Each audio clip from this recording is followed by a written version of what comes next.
Hello everyone, I am Be Better Gamer, and welcome to my WCW nWo Revenge Let's Play video series. This is episode number 3, where I will be doing a TV title run with one of my favorite wrestlers of all time, and that's Ultimo Dragon. Ultimo Dragon, very popular international wrestler, had a brief run in WCW from 96 to 98. But he definitely made an impact, especially with everyone who has such fond memories of the Cruiserweight division. But internationally, he's kind of a legend. He's kind of a big deal. He did have a brief run in the WWE, which I'll talk to a little later about. But mainly, he influenced a lot of wrestlers around the world, specifically in Mexico and Japan. And this is part 3 of my WCW nWo Revenge Let's Play series. If you're joining me for the first time, you can watch if you like this video, I hope you like this video, you can watch my WWF No Mercy Let's Play videos, where I have the European Championship run completed, and I have the Light Heavyweight Championship run completed. I also started putting up some Virtual Pro Wrestling 2 videos, which is my favorite of the AKI developed wrestling games. So my goal for this channel is to focus on the AKI developed wrestling games, specifically on Virtual Pro Wrestling 2, WCW nWo Revenge, and WWF No Mercy. I think these are the 3 best games of the series. They're the final games of each respective franchise. WCW Revenge being a sequel to World Tour, No Mercy being a sequel to WrestleMania 2000, and Virtual Pro Wrestling 2 being a follow-up to Virtual Pro Wrestling 64. Both of those games were Japanese-only releases. So I think these 3 games best represent the series, best represent the greatest wrestling engine of all time, in my opinion. And who knows, maybe after I've got a good amount of videos under my belt, I'll start delving into more of the modern, like 2K wrestling games, but these were my favorite games, and 15 years later, I'm finally able to do a Let's Play series about this. This channel probably would have 1,000 videos by now if I had YouTube growing up, but I didn't. But it's never too late. It's never too late, kids. Follow your dream. So I'm playing as Ultimo Dragon. I'm having a match with Eddie Guerrero. Ultimo Dragon, like I said, was briefly in the WCW. He wrestled in WCW from 1996 to 1998, and they called him the Ultimate Dragon when he first came into WCW. I don't know why. I mean, Ultimo Dragon, he became Ultimo Dragon in Mexico. Okay, so, his real name is, his real name is Yoshihiro Asai, and he was born in Japan, trained in the New Japan Dojo, wrestled briefly in New Japan, but went to Mexico, and that's where he adopted the Ultimo Dragon gimmick. Now, Ultimo Dragon means final dragon, last dragon, essentially. And I don't know why WCW decided to translate it, or, just change it to Ultimate Dragon. I mean, Ultimo, Ultimate, it sounds the same, but it doesn't mean the same. So I don't know if they were doing a bad translation, like they didn't have anyone who spoke basic Spanish, or if they just thought Ultimate sounded cooler than Ultimo. I don't know, I like Ultimo Dragon. It's more exotic sounding, obviously, because it is Spanish, but at the same time, the last dragon, like, that's kind of cool, especially being a Japanese masked wrestler who has roots placed firmly in Japan and Mexico. I've always felt like Ultimo Dragon was the perfect hybrid between both styles, between the Japanese wrestling style and the lucha libre wrestling style in Mexico, and very entertaining in the US. With the 2 years that he was in WCW, I felt like he made a huge impact. He definitely made a huge impact on me. I mean, we all loved Rey Mysterio. Rey Mysterio Jr., obviously the shining star of the Cruiserweight division, making lucha libre, high-flying wrestling, something part of our vocabulary at that time, if we were never exposed to, that kind of wrestling before. But I felt like Ultimo Dragon was always my number 2 favorite.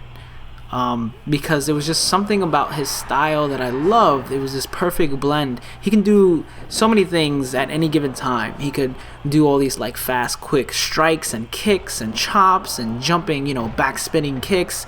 Then he could do like these great submission maneuvers, and he'd stretch you with the Mexican surfboard, or he would, his finisher, the Dragon Sleeper, or then he could power a lot of the cruiserweights. Granted, they're all pretty small, smaller, but he definitely wrestled a strong power style against, in his matches with Rey Mysterio Jr. He's like power bombing the crap out of Rey Mysterio Jr. But again, that was that strong style, Japanese, light heavyweight style of wrestling, the junior weights. And then he can high fly with the best of him. The acai moonsault. The moonsault going to the outside of the ring, from the apron, the flipping back moonsault. That they call it the acai moonsault because it was Ultimo Dragon who made that popular. So they named it kind of after him. He wasn't the first person to invent the moonsault. I mean, people who did that stuff in the ring all the time, but he was the one who really innovated doing it to the outside, and now everyone does it. It's a big deal, so we could credit him to that. We can credit, so many things, so many accomplishments within the Cruiserweight division, but he was a TV title champion in WCW, and it feels like, at least for me, when I remember Ultimo Dragon, I remember his Cruiserweight title, matches, his matches with his fellow Cruiserweights, Rey Mysterio, Psicosis, Juventud Guerrera, but he actually held the TV title longer than the Cruiserweight title, which is also crazy to me because when he held the Cruiserweight title, he was also the J-Crown champion. And the J-Crown was a unification of like 8 other junior heavyweight titles. They had a tournament in Japan, and I believe the Great Sasuke was the first holder of the J-Crown. And then he had a feud with Ultimo Dragon, and eventually Ultimo Dragon won it, and he actually appeared on WCW with it. He was on a few Nitros with it. He was at a pay-per-view with it that like Rey Mysterio fought him for the J-Crown and lost. And he defended his J-Crown against, I think, also against Dean Malenko. So he would walk with all these belts, and everyone remembers that. Everyone, when they think Ultimo Dragon, they think, oh yeah, when he had all the belts, like that was kind of cool. And he held the Cruiserweight title 2 times, but both reigns were really short.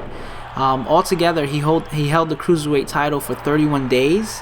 That's for both reigns. Both reigns was 31 days, and his TV title, he held it for 72 days. So he was a more accomplished, if you think about it, TV title champion. He held the title a lot longer. And there I go. I'm giving Eddie Guerrero a Dragon Sleeper.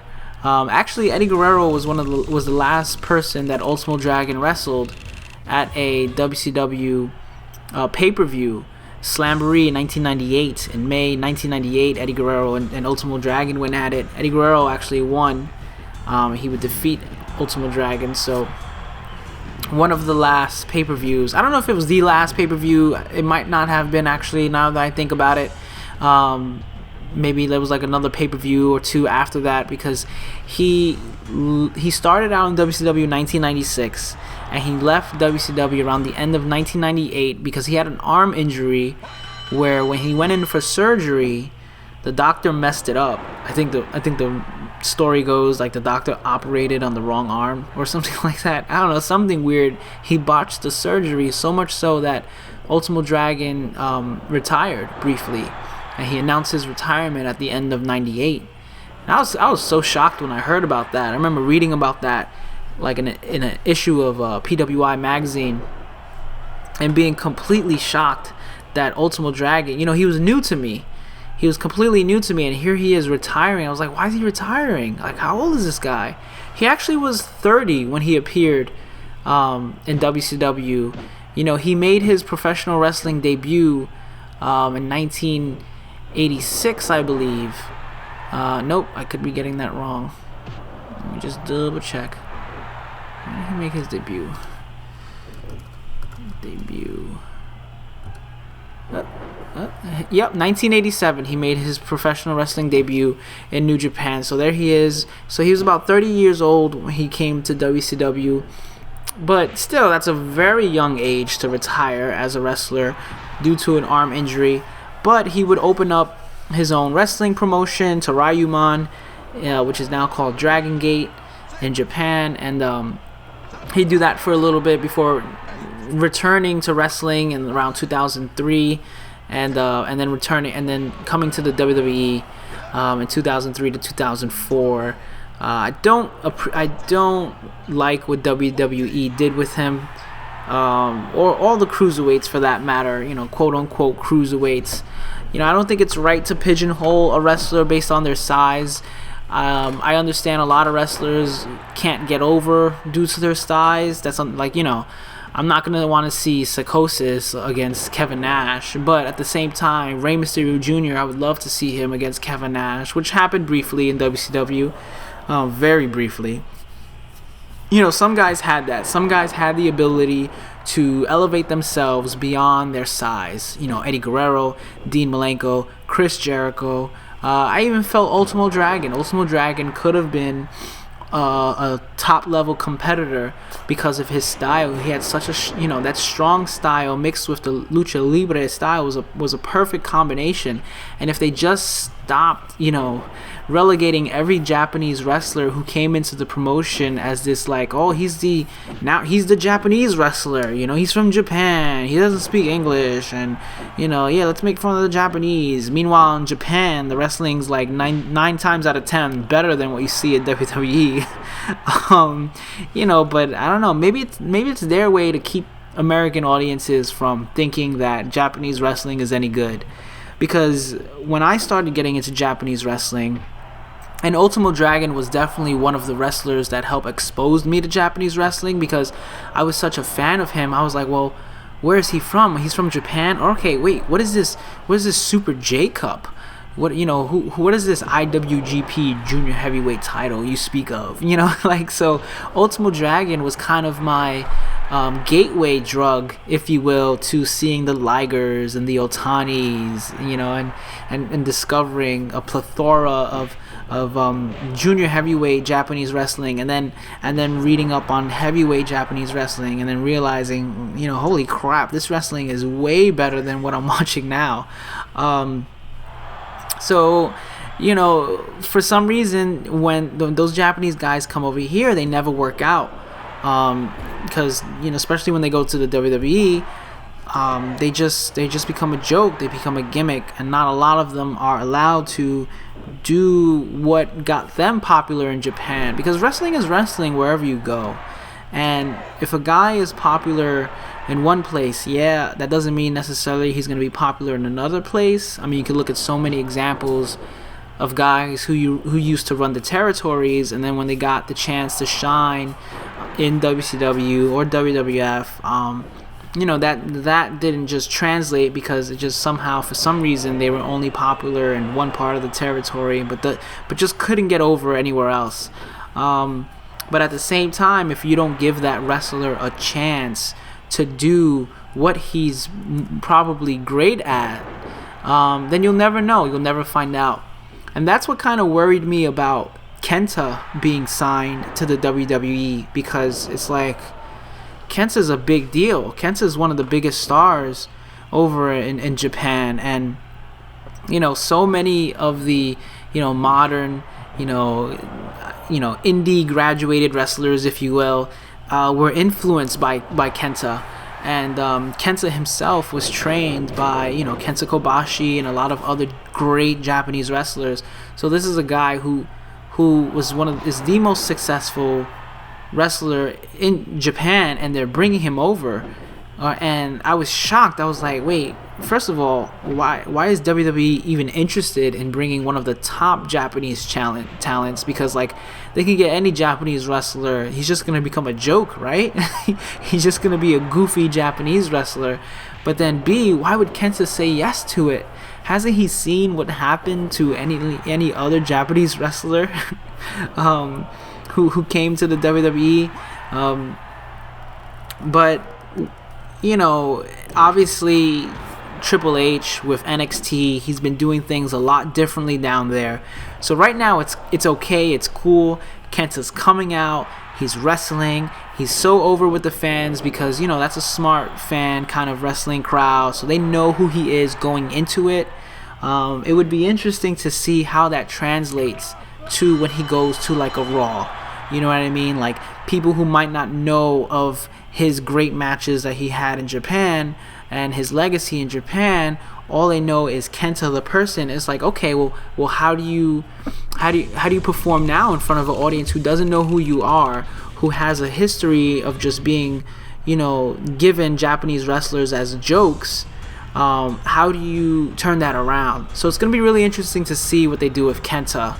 And I think about guys like Ultimo Dragon when I look at Kenta, because it's like everywhere else they're a superstar and one of the best ever, but for some reason they always want to shackle these guys, these great guys, with these horrible gimmicks, and it's like, why do they do that? Like, are they secretly racist against Japanese people, or do they really not want people knowing that there's great wrestling beyond WWE? Because think about it, like, I said it myself, Ultimo Dragon was a gateway into me, learning about wrestling outside of WCW, outside of WWE. Chris Jericho is another perfect example. Here's Chris Jericho, and because I had that association of Chris Jericho, I was able to go and watch some ECW stuff with Chris Jericho in it, and see guys like Dean Malenko and Eddie Guerrero, and like, oh wow, they were in this other promotion called ECW. What's that? Let me go look that up. Oh, they also wrestled in Japan with Ultimo Dragon. Well, who's this Liger dude they wrestled with? So it opened me up to that stuff, and I wonder, like, today, like, if that's like, or if it's always been WWE's fear. It's like, oh well, we can't make Great Suzuki this great wrestler over here in WWE because people are going to go look up who he is, and then they're going to go watch New Japan and how they use their junior heavyweights and realize that we're not doing anything with our junior heavyweights and our lightweights. We have Gilbert. So it's like, is that going to happen when Kenta shows up on Raw? Like, if Kenta gets too hot and too good, all of a sudden people are going to start watching, nWo and New Japan and seeing what they're doing over there, and it's like, wait a minute, those pay-per-views, those matches are really good. Why isn't WWE doing that stuff? And then let's not even talk about the Japanese wrestling with the women. Because I feel like if a lot of American audiences saw, a lot of the Joshi matches and things like that, they would be shocked to see how far Japanese, female wrestling has gone, and compared to what we have. So it's just something I always think about. And Ultimo Dragon, he always stuck in my mind. Yeah, he was he was a Cruiserweight champion 2 times, as I mentioned earlier, but for the TV title run, I decided I wanted to take this opportunity to kind of talk about like, not only his influence on a lot of different wrestlers, but also, like, what could have been if he didn't have that early injury, if junior heavyweights weren't so, defined by that cruiserweight division, if they were allowed to branch out beyond, if they had the potential. I mean, obviously WCW was a sinking ship. We all know that now. But back then, we didn't realize that. Back then, we thought this cruiserweight division was going to be the platform which eventually would skyrocket a lot of these guys to the top of the promotion. That didn't happen. A lot of things didn't happen in WCW, but I always thought it was funny that WWF never capitalized on the success of the cruiserweight division. It just seemed like something so easy to do. It's like, obviously, when people talk about Nitro, when people talk about WCW, they all mention the cruiserweight division. So it's like, whoa, if we just throw a bunch of cruiserweight matches together and make them good and give them, really good, outlets to perform, hey, easy money right there, easy merchandising, more Rey Mysterio masks, more, Psychosis mask. They can have all these masked wrestlers come in and out to face Rey Mysterio Jr., which is essentially what WCW did with the Cruiserweight division. Yeah, you had guys like Dean Malenko and Eddie Guerrero, but, those guys, they were better off, performing in situations that weren't always cruiserweight matches. So bringing Rey Mysterio Jr. in, this, he was one of a kind, right? Even in a land full of masked Mexican wrestlers who you didn't know who they were, people still sought out Rey Mysterio Jr. to bring him over at such an early age because he was so special. And if you wanted to make that cruiserweight division, special, use that, use that guy, use the most special cruiserweight, masked wrestler, whatever you want to label them, but use him to wrestle against everyone else. And that's what he did. And that's why his first cruiserweight title reign was so dominant. Now you have a guy like Ultimo Dragon, who actually debuted a couple of months after Rey Mysterio Jr. Now you have an opportunity, I felt, to bridge the gap, because you have Ultimo Dragon who can definitely be this masked wrestler who exists in two planes. Yeah, here he is wrestling for the cruiserweight, but look, now he's wrestling for the TV title. And I think something was kind of lost about the TV title that a lot of people forget. I mean, it was called the TV title because it was originally an NWA championship title. I mean, it was owned by Jim Crockett Promotions, but they called it the NWA TV title championship because this was their title that was like defended on TV, on their regular, weekly broadcasts or whatever.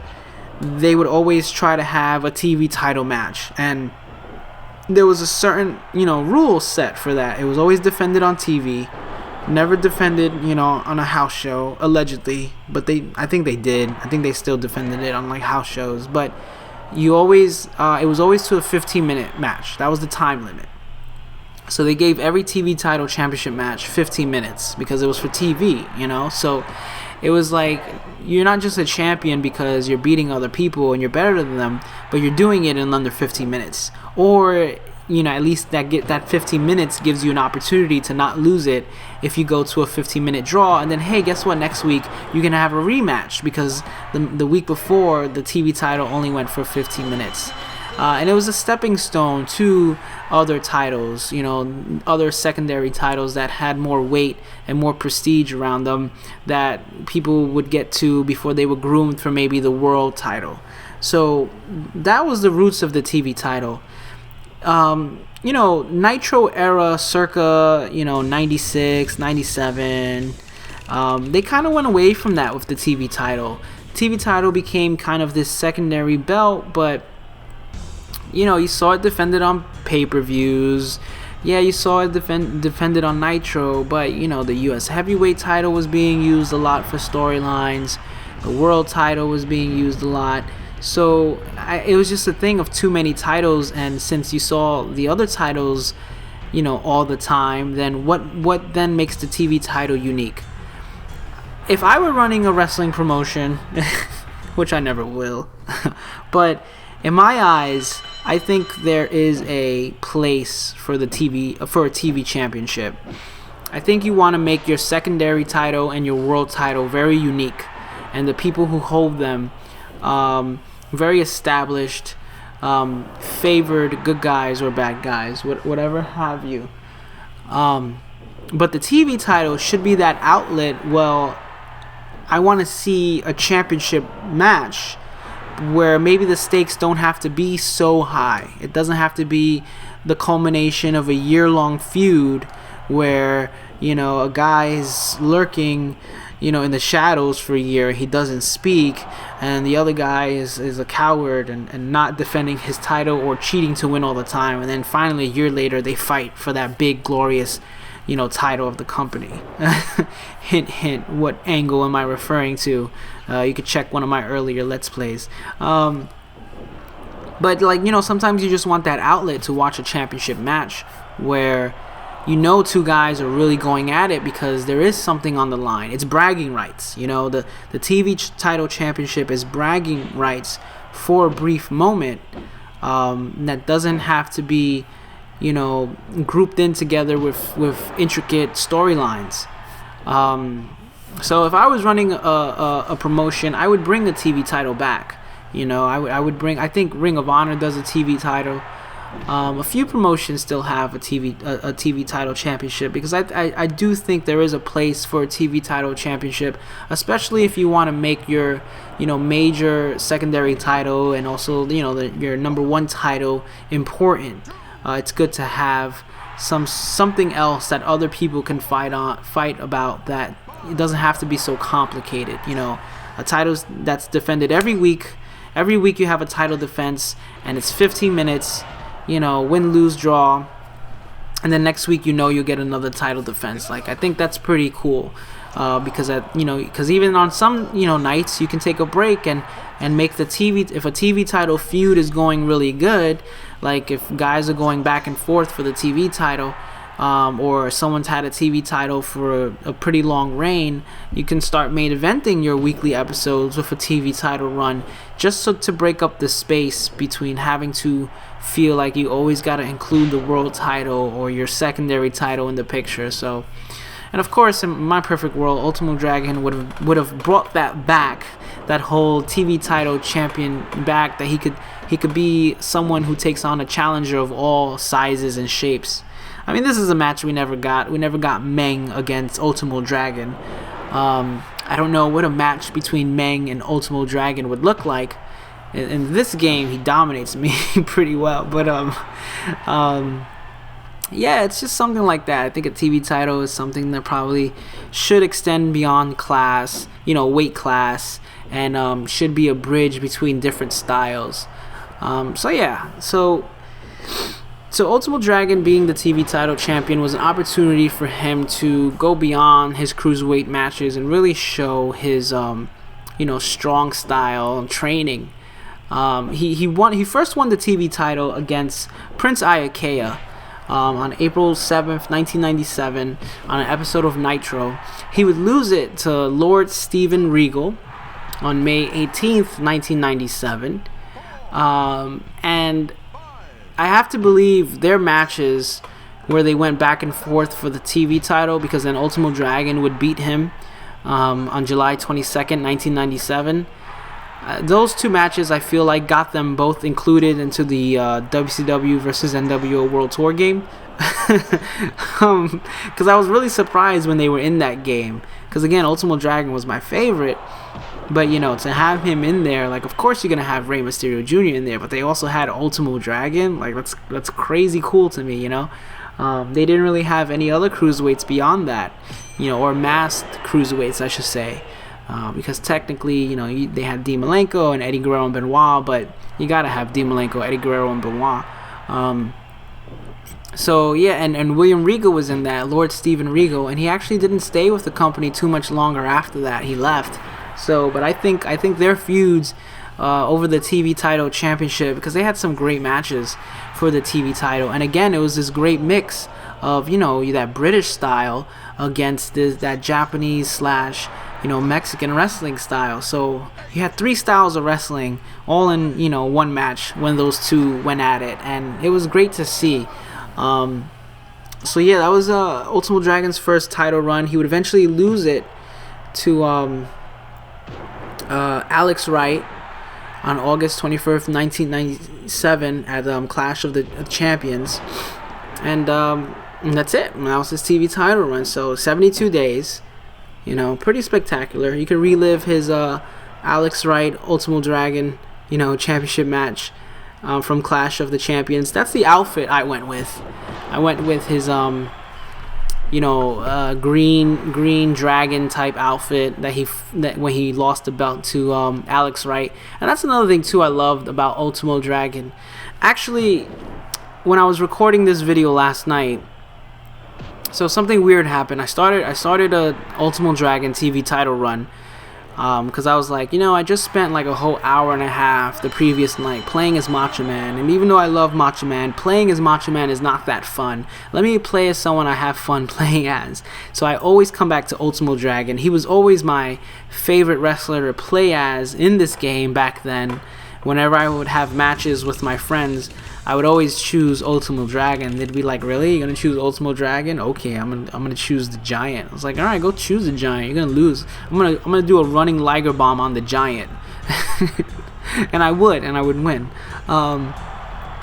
But when I was doing it, when I was recording it, that first playthrough with Ultimo Dragon as the TV title, I actually went to the costume change to look at all the different masks that was in this game, because it's really cool. In Revenge, they had a very basic costume edit mode, and some wrestlers actually had, alternate outfits that were you can only see them in the costume change mode. And then you can also put like different costumes from other wrestlers on them. But in the case of like guys who wore masks like Ultimo Dragon or Rey Mysterio, if you went to the costume change mode, beyond their regular 4 costume, different costumes that they usually had alternate masks that had different colors, which was really cool because you couldn't like change the base color of the mask. When you went into costume change, you couldn't change the color of the mask. You could only change the color of their outfit. The top and bottom, or maybe just the alternate tones. Like for example, you can change the base green that Ultimo Dragon's wearing right now, like that changes, and the red. But the gold outlines and the color of his boots, they don't change. And you can't change the masks. Colors, you can only change the mask itself. So the green mask is actually a mask that you can change into. They got the gold one, they have a silver one, they have a lot of cool different colors. And that was one of the things I really gravitated towards Ultimo Dragon about, were his different outfits. I thought his outfits were so cool, and every time I saw him, he was wearing a different outfit, or at least a variation on the one before it. There's that one that really sticks out. It's like the he wears like the Mexican colors, the red, white, and green, and he's like split. It's like split down the middle, so his mask is half colors. I guess to trace like his roots as being like Japanese, but a lot of his, half of his career before WCW was also in Mexico. So his gold outfit was great. His solid gold. I loved his black outfit. He had a really cool outfit that he wore against William Regal when I think he first beat him for the TV title. He had like this silver and black getup. His blue outfit is legendary. He wore everything, and he was like the masked Ric Flair, because he would come out and he had this like chest plate kind of piece thing going on. Like I always equated it to like Tommy from like the Power Rangers. He was like the Green Ranger. Like how the Green Ranger had like that gold chest plate. Like that was Ultimo Dragon. Ultimo Dragon had like this chest plate for no reason. But then he also had like the cape, and I think a lot of that stemmed from the fact that Jushin Thunder Liger and Tiger Mask, they were these masked wrestlers, but they were also like personas. They were like larger than life, kind of like comic book character, superheroes come to life in wrestling, and that's what their outfits and their attire resembled, especially influenced by like anime and things like that. So I think Ultimo Dragon, again, he was finding that bridge. He has this mask that's really based in Mexican culture, but then he has the presentation style of a lot of the Japanese mask wrestling, which had their associations with anime and things like that. So but as a kid, I was just thinking like, oh man, he's like the masked Ric Flair with like the big flowing robe, or like Macho Man, even like the colorful outfits, and he's never wearing like the same outfit twice. And it's really cool, and Rey Mysterio did that too. Rey Mysterio had a lot of cool outfits, but I don't know, there was just something I think that chest plate, man. It was that chest plate that really put over Ultimo Dragon's costume for me. I really appreciate it. Here I'm playing against Buff Bagwell, second half of the American Males. I took on Riggs earlier in the episode, and honestly, this run, I wasn't too crazy about this run, because this run was a little sloppy. You might have been watching, a few of the matches earlier, and usually I'm very dominant with Ultimo Dragon, but I think I was just off. I was kind of worried about my computer, because it restarted when I was first doing the TV title run with Ultimo Dragon, and I had a couple of matches there, and I showed off the costume edit in the beginning, and then all of a sudden my computer restarted while I was recording. and that kind of like freaked me out a little bit. I was like, uh-oh, is something wrong with my computer? You know, of course, you know, something's wrong with my computer. Now that I'm doing these Let's Play videos, of course something's gonna go wrong, but fortunately everything seems fine. But I think that kind of threw me off in this run, and I really let a lot of these matches get away from me. I miss a lot of my high-flying spots. I also make a lot of silly mistakes. Trying to see if a moment like it will come up. But Ultimo Dragon, he's one of the many characters in this game that when he counters your striking move, he does a move of his own. He doesn't counter back with an attack. Like a strong hitting attack, so he counters it into, like, you know, one of those, you know, magistral cradles, I think they call them, and it's like a spinning pin move, and it's cool to get that counter in because it really slows down the momentum of the computer. Now, if you want to always guarantee a counter from the computer, here's a little pro tip. So if the computer goes to grab you, and if you slap the computer's hands away, right, if you press L to, you know, slap their hands away, R is to block strikes and you do a counter, L is to slap the hands away, they will always, after doing that little animation of them, oh, my hands just got slapped, what, you know, they will always go for their weak striking move, and it will always be the same weak striking move. I don't know if it's the standing one or the standing with the D-pad, but they'll always go for that. So if you always want to guarantee a counter, just be patient and wait for, once you block their grapple, they're going to hit you, so just be ready for it. It's the easiest way to get counters, especially if you have a character that does a move automatically, you know, if they do like a jumping arm bar, or if they do, you know, the magistral cradle or things like that, the backslide cradle. Some guys do submissions, like into the arm bar submissions. I abuse that in my Hulk Hogan Let's Play, not Let's Play, but my Hulk Hogan World Championship playthrough, because that's all I had, man. Hogan didn't have a lot of offense, so I would just try to abuse his counter, so I was always doing that falling armbar. And I was kind of getting upset at myself during this run because I was getting too hasty with Ultimo Dragon, you know, trying to recover a lot of the momentum, and instead of just waiting for the guy to hit me, I would right away just try to attack them. Here's Eddie Guerrero coming back out, because obviously he was upset that that I beat him in the first match. And here too, here's like another opportunity that I get mad at myself, because it's like right then and there I should have gone to my like 1-2 combo, where if I'm on the apron, I'll always try to just do like a turnbuckle smash and then do a diving, you know, drop kick. And that could have cost me the match right there. But luckily Konnan comes in, which is interesting, because Konnan's the TV title champion right now. So why is he helping Ultimo Dragon? Does he have beef with Eddie Guerrero? Who Eddie Guerrero lost to Ultimo Dragon earlier, and Konnan's like, you know, it's not right. Just because you lost to Ultimo Dragon doesn't mean you can cause Ultimo Dragon to lose. So I'm going to come in, I'm going to help Ultimo Dragon win this match, just because you can't, you know, just to screw you of getting to me and screwing another guy who should have the opportunity to get to me. That's right, I make up my own storylines when I play these championship runs.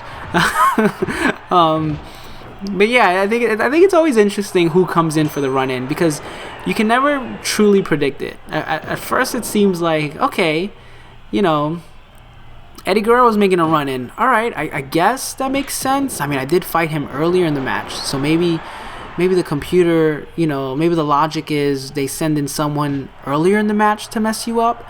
But there's been occasions where you'll have a run-in in the first match you play. And, you know, sometimes the association will play out, like if I'm playing as like an nWo character, another nWo character will run in to help me, or if I'm playing as like a regular WCW character, an nWo guy will run in to help an nWo guy. But here, Eddie Guerrero's not an nWo guy, so it's like, okay, but then Konnan shows up, and Konnan's an nWo guy, so maybe he shows up, maybe that's what it is, maybe he shows up because he's Wolfpack, and Buff Bagwell is, you know, nWo White and Black.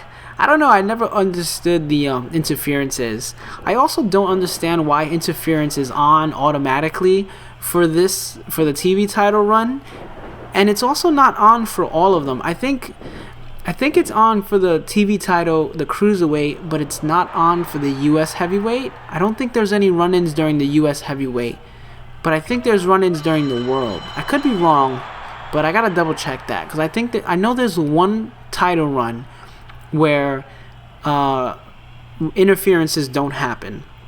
And I don't know why that is. That's so strange. First of all, interferences shouldn't happen at all in title matches, because that would just automatically disqualify the other guy, right? And you should get the win for that match.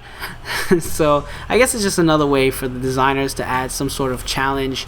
Here comes Stevie Ray. Stevie Ray is a WCW nWo Let's Play superstar right now. He's been in every Let's Play, I believe, because I think he was in the Sting one, and he was in the Macho Man one, and now he's in the Ultimo Dragon one. Stevie Ray just won't go away. Not a fan of Stevie Ray. He's just coming in here. He's like, well, I failed in my attempt to get the US Heavyweight title. I failed in my attempt to get the World Heavyweight title. I'm coming for the TV title now. Like, it's like, just go away, Stevie Ray. Oh man, just go away. But hopefully I'll put Stevie Ray away quickly. But yeah, this run wasn't as great as I wanted it to be, but it's okay, because Ultimo Dragon is one of my favorite wrestlers. And, I could be talking a lot now about his Cruiserweight matches. I could say, hey, go watch the Rey Mysterio Hog Wild match, 1996, where he debuted, or go watch their match for the J Crown at Starrcade, or World War III, I think it was. Go watch his match against Dean Malenko. I mean, I could say that, but you should already know to watch those matches. But also, if I talk about a lot of his accomplishments as a Cruiserweight, or I should say for the Cruiserweight title, then there would be nothing to talk about when I do his Cruiserweight title run, will there? There won't be. And then also, he's a hidden character in Virtual Pro Wrestling 2, one of the first hidden characters I unlocked because I have to have Ultimo Dragon in the game. And if I talk about all his success in the J Crown, and all the matches he had in New Japan, and all the Super J Cup tournaments he was a part of, well, then I would have nothing to talk about for his Virtual Pro Wrestling 2 video. So I'm kind of talking a little bit about other stuff this episode. Again, his TV title reign was pretty short, so at least it gives me the opportunity to talk about the actual gameplay itself, because I feel like sometimes I overlook the gameplay and I miss a lot of moments that when I'm playing the game, I'm like, oh, I should really talk about this feature that's in this game and it's only exclusive to Revenge and you can't find it in the other ones, and then I just end up getting caught up talking about what's going on with wrestling or the history of the wrestlers, and then I miss it and then I feel bad. So it's like so this one I want to take a few moments to talk about more so the gameplay and really how broken the AI is. I mean, not that it's like, again, I don't say it that it's broken in a bad way, but like, you really do have to pay attention to what you're doing, and you have to really watch the computer's meter closely, because they will beat you, if you're not aware that, oh, they have a comeback special now. It really feels like when you play this game on hard, you really are playing on the hardest difficulty setting, because they do things at the hard difficulty setting that they don't do in normal. I mean, if you play this game on normal or easy, you can definitely win the matches, like all matches in sub 3 minutes. Pretty much after you get your first special, you can win the match. But once you start playing on hard, it's like the AI is built to always kick out of your first special. Not saying it's impossible. I mean, there are a lot of occasions where I've gotten my first special and I've had a pretty good, lockdown on the computer trying to, mount an offense. But you saw it a lot in my Macho Man run. Like right away when I was facing Kevin Nash was just countering everything I was doing to him, and like the match had just started. Even my weak B grapples, it's like, nope, I'm gonna counter everything you do. But at the same time, you get that advantage buff as well. Like right now I am pretty much dominating Stevie Ray, and I think it's because I'm working my way towards a comeback special. The reason why I love Ultimo Dragon in this game is because I love his finishers. So he's got the Dragonsteiner right here. He goes up, he does the look around, and then boom, he goes for the Dragon Steiner, but it also sets you up perfectly for the Dragon Sleeper because it puts you right in the middle of the ring, and then the computer will always go with your back towards the ropes, so you can slap on the Dragon Sleeper for as long as possible. So it's great because it makes it easier to win matches that way. He also has a regular Hurricanrana, so even if you don't want to wait to get your special and you just want to make, always set yourself up with an easy way to put on the Dragon Sleeper, then you go for the Hurricanrana.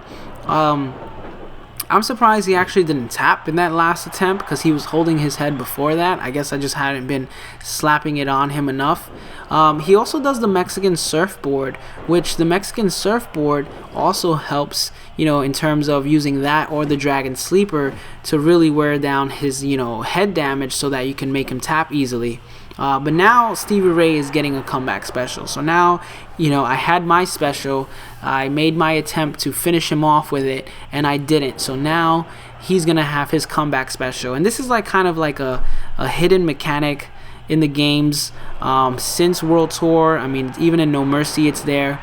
If you don't put your opponent away, or if you can't put your opponent away after doing a special, the chances are that the opponent will start mounting a comeback special.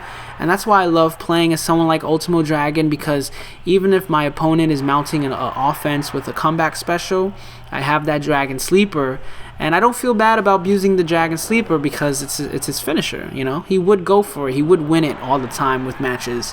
But I love that his front specials, the running Liger Bomb, I think that's really cool. And he did use it, a bunch of times in WCW. He just has a great move set. He's got... The only thing I don't like about Ultimo Dragon in this game is that he's got the martial arts fighting style, which is something I talked about in the Virtual Pro Wrestling 2 video. But, it started here. I believe it actually started in the other games too. But basically, when you do your strong grapple, if you do your strong A grapples, you have your regular A grapple moves. When you do your strong grapple B, you'll start doing these combination maneuvers where if you press different B attacks, you do different strikes. Now it's completely pointless to do it to the computer on hard, because when you strike in this game when you strike, your meter goes up, but the computer's meter goes up as well. And when you do the strong grapples with the combination kicks, your meter goes up when you strike them. Their meter doesn't grow up, but they counter every move you do. So not only do they block every move you do, but they have the opportunity to actually counter it at any time into a move, and that actually happens more often than not. There's quite a few guys in the game that have that martial arts style. I mean, Ultimo Dragon and Goldberg are the most notable ones. But I don't like that he has that. It makes sense. It really does make sense for him. I guess that was the only way they could fit it in there. But in Virtual Pro Wrestling 2, you can actually create that a wrestler with that fighting style again, and you can also create a shoot wrestling style. They took away those styles in WrestleMania 2000 and No Mercy for some reason. I think it would have been really cool to keep those features in those games. But also, another thing I don't like about Ultimo Dragon in this game is that, so in this game, your strong grapples and your regular grapples were only the button move, so A, and then an up and a down. So there was no left or right. So you only had 3 grapples essentially instead of 4 like you do in WrestleMania 2000 and after that. Which is alright, it's okay, but when you have a wrestler like Ultimo Dragon who, all his 3 B grapples are taken up by the martial arts striking, his 3 strong A grapples, he's got the rib breaker as his A move, and then his up and his down move are pins. So it's kind of lame because you can't really do damages with the pins, and when the computer kicks out of a pin in this game, their meter goes up. So you gotta wrestle kind of smart with Ultimo Dragon, which is why I tend to do a lot of the corner grapples and a lot of the high flying stuff as well as the submission stuff. Luckily, he has really great, he has a lot of great of those moves, and he also has a lot of good weak B grapples to use. Right there I went for the a snap suplex.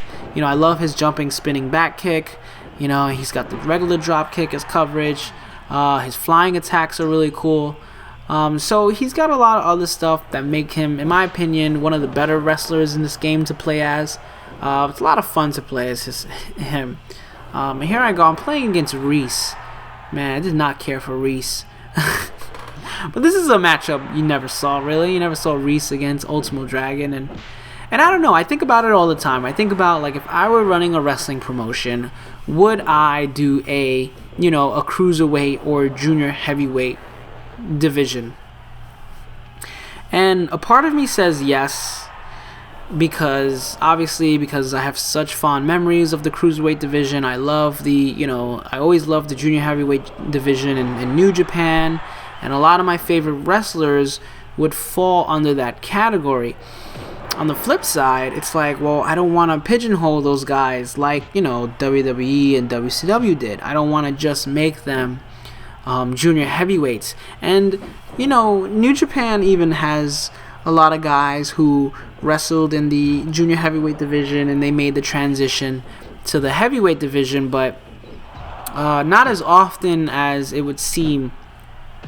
So I guess that's the conflict. If you have a junior weight division, like, are these guys doomed to just wrestle in the junior heavyweight division their whole lives, or will you have those junior heavyweight guys who are able to move up to the rank of the heavyweight division? And when would you make that transition? Like, would you have to just feel it out?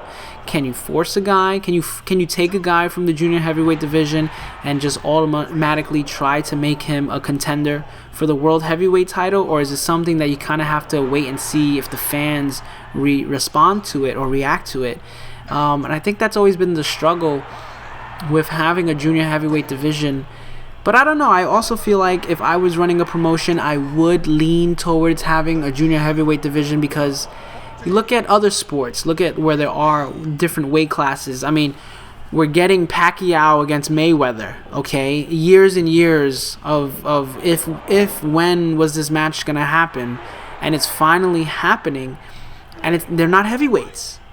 They're featherweights, welterweights, or whatever class they're gonna fight as. Who knows what class they're gonna? I think they're gonna unify, like, the featherweight or the middleweight belt. I think they're gonna unify the middleweight belt.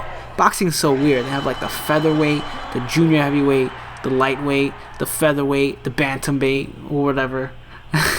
They have bantamweight. They have so many different weight classes, but even so, those weight classes have such popular stars within them, and a lot of the times, those matches exceed the expectations of a heavyweight matchup. I mean, the heavyweight division in boxing has been dominated by, like, the Russian brothers, for so long that people have kind of lost interest, and they look towards the other divisions, and those divisions are, more popular nowadays.